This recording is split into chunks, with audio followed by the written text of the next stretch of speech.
NBC5 First Warning Weather Alert. Remnants of Hurricane Beryl causing devastation across our region tonight from northern New York to central New Hampshire. Thanks for staying with us tonight. I'm Brian Colleran. And I'm Liz Streppa. This is all happening on the one-year anniversary of last July's devastating flooding. Videos from across our region are pouring in tonight, and it's an all too familiar sight. This is video of people being rescued from flood waters on Main Street in Barre. Evacuations there are underway right now. Barre City says if you are in a flood-prone area, you need to seek higher ground immediately. The American Red Cross says they've opened a regional disaster shelter at the Barre City Auditorium. Pets are welcome there. A reminder, if you need help or more information, you should call 211. Please do not call dispatch unless it's a life or death situation. Evacuations are also happening in Williamstown. Officials there say with the power going out in town and water levels quickly rising, they felt opening an emergency shelter at the high school was necessary for residents. Food and water are available, so are cots for people to sleep on tonight. The school is also running on a generator. That way, if people need to charge up their electronics, they can do so as well.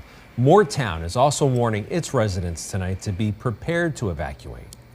Around 10 o'clock, the town of Mariah, New York declared a state of emergency. The town says roads there are flooded. They have highway crews out assessing the damage right now.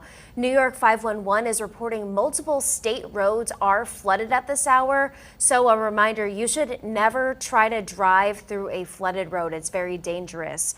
According to New York 511, Route 22 between Walker Road and Main Street is underwater. Officials say the southbound lanes are closed, but the northbound lanes are still open. All lanes on New York Route 9 North in Elizabethtown between Water Street and Old Turnpike Road are also closed due to flooding. So Essex County being hit hard tonight. All right, let's get the latest from Tyler now on this storm system that's working its way out of our region at this hour. Yeah, Brian and Liz, I'm afraid we're at the point where it's hard to put together a list of all the roads that have problems. It's long. You just heard of a bunch of them there, the more significant ones, the bigger roads, but there's a lot more tiny ones and driveways. You got to remember all those types of situations. So I would just recommend no travel overnight. And then in the morning when the sun comes up, we'll see what's actually there and what's not there anymore, because I think we've got dozens of roads that are washed out, probably even some bridges that are jeopardized. We even got a report of a partial building collapse in Plainfield. You know how the buildings are so close to the Winooski there? Probably in that area. So in terms of river flooding, we've got 5 points that will be in moderate flood stage in the next day. So it's going to start tomorrow morning. This is new data, always updating. The AuSable at AuSable Forks, New York, crests at about 7 a.m. Thursday morning. The Mad River at Moortown about 2 a.m. in the morning, just a couple hours from now. And the Passumpsic, look at this. This is new. This just in. Passumpsic River at Barnet, moderate flood stage. That would be at 3 a.m. in the morning. Winooski River at Montpelier, 2 a.m. moderate flood stage. Winooski at Waterbury, about 6 a.m. moderate flood stage. And it dropped off the list because we added some. But the Winooski at Essex Junction will hit moderate, maybe major flood stage by tomorrow evening. So this is the Mad River at Moortown. Look at the line here. The white line is the observed. It's going straight up. And it's about to be in moderate flood stage here at 12:04 in the morning. And the forecast has it very close to major flood stage in the next 6 hours.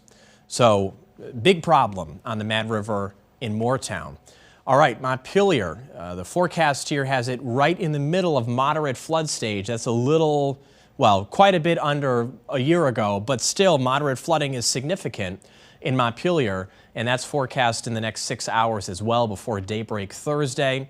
Winooski at Waterbury, minor to moderate flood stage in the next 6 hours by daybreak Thursday. Essex Junction, again, takes the longest there. So see how it's a slower rise, but eventually by Thursday, so Thursday evening at 8 p.m., it comes darn close to major flood stage.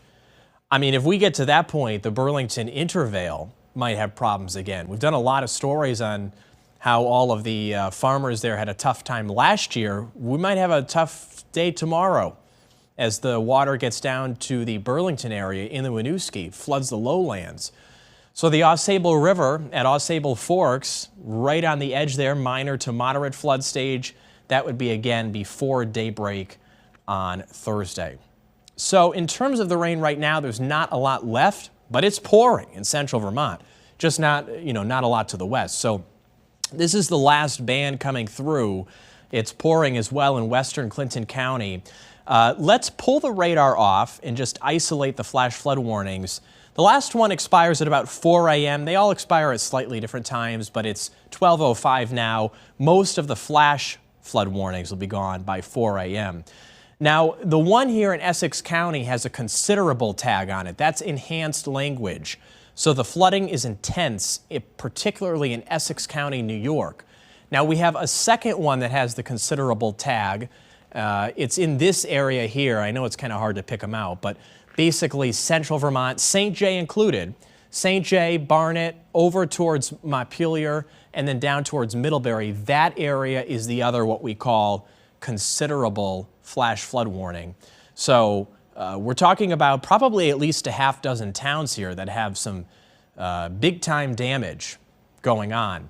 We're counting the reports. So far, 42 reports of flooding and flood damage across the region. And again, it's that east to west band from the middle of the Adirondacks and especially Vermont. A lot of the reports are from the Champlain Valley, Essex County and the Champlain Valley through northern and central Vermont. And I suspect there'll be some more reports that come in. So the estimated rainfall is 4 to 6 inches plus. I mean, look at that shading there. Mariah, E-Town, Mineville, maybe some 7-inch amounts in there. And we're seeing a similar thing, even though the radar can't pick it all up, similar thing between Montpelier to Barrie, Orange, and Williamstown. So we'll zoom out and show you maybe a few little showers left over tomorrow. Those shouldn't add to the problem. So the last band is kind of the mega band, exits by about 2 a.m. It's really wrapping up in central Vermont. And then as we go towards daybreak, there's a few lighter showers left over.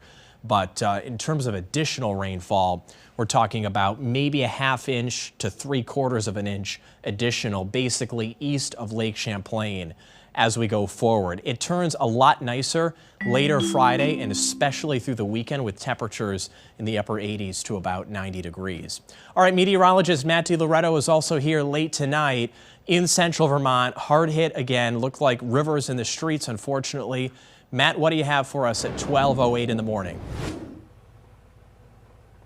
Well, right now we're right at the intersection of Farwell Street and Brook Street. It's a bit of a dark residential neighborhood, and the road seems to be washed out, but it's possible that they were doing work on this road beforehand. And so, of course, the flooding is already exacerbated. They took the pavement off, and now there's a lot of erosion with the rocks and the dirt. And there was a disabled car just up ahead. It looked like they tried to drive through the flooded road and then got sort of wedged in a little divot, part of the road that was washed out. That's exactly why we tell you just don't risk it with something like that. Even if it looks like shallow water, you just don't know what the road is doing under you. So that person was stuck in a ditch. The tow truck has now come.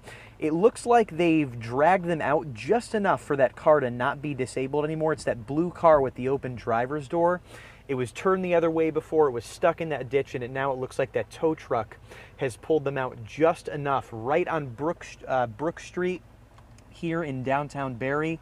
You see all the rocks and the dirt all along this road. Again, it's possible they were doing some work already on the road, but look at that sewer grate right there. I mean, you can really see where the dirt and the rocks have just been totally swept away by that moving water around that storm drain. So this is the kind of situation we're dealing with in downtown Barrie. Very, very sad to see, especially on the anniversary of last year's floods. There's a lot of cleanup to do here locally. Hopefully not too many more water rescues. I know the Vermont National Guard was doing a lot of those earlier tonight when the water was up, but hopefully no more the rest of tonight. The rain, unfortunately, just starting to pick up again in Barrie. Hopefully this downpour is a lot shorter than the last one they had, because they certainly don't need any more rain here in Barrie and of course at a lot of places. So I think that does it for us tonight for the coverage. Liz and Brian, somber night. We'll send it back inside to you. Yeah. Matt, thank you for those updates and those images that we were seeing from the weather lab. Just explain why you do not drive on a flooded road. Yeah, unfortunately, we don't know if that woman who was getting out of the car was going home from work or what the case may be. But as you mentioned, the city of Barrie wants people not to be driving around if you don't have to be out and about right now, because you're going to run into situations like that where the street drain is completely washed out around it. It And looks remember, like the whole foundation's gone. There are lights in Barrie. How many of our places don't have lights? Oh yeah, Like 95%. yeah. So outside of Barrie, there's a lot of damage we don't know about. I think Cabot and Hardwick are probably hard hit again, and Essex County. I mean, Benny's going to have to go down there tomorrow and see what's going on. Yeah. We had that state of emergency, and it's still Mariah, raining a little bit. Yeah. We were looking at the neighborhood weather stations. We saw a lot of 5 and 6 inch amounts, and maybe when this last band comes through, there's some 7 inch totals. So last year we had maybe some 9 inchers, Yep. so it's probably a little under that. And of course, we're not talking about southern Vermont. Ludlow's Right. fine. That's why every disaster is different. You have to be careful about how you try to compare. But I think some towns are in tough shape. Well, last year was a multi-day Yeah, event very long, where this very is long. this is one day. Yeah. yeah. I mean, a lot of the rain within 10 hours. So a lot of funding going to be needed. All right, our coverage will continue this morning at 4:30 in the morning. Lauren and Ben and Marissa and our crew will have the very latest for you. So for now, we're going to say good night. Stay safe out there, and we will see you later.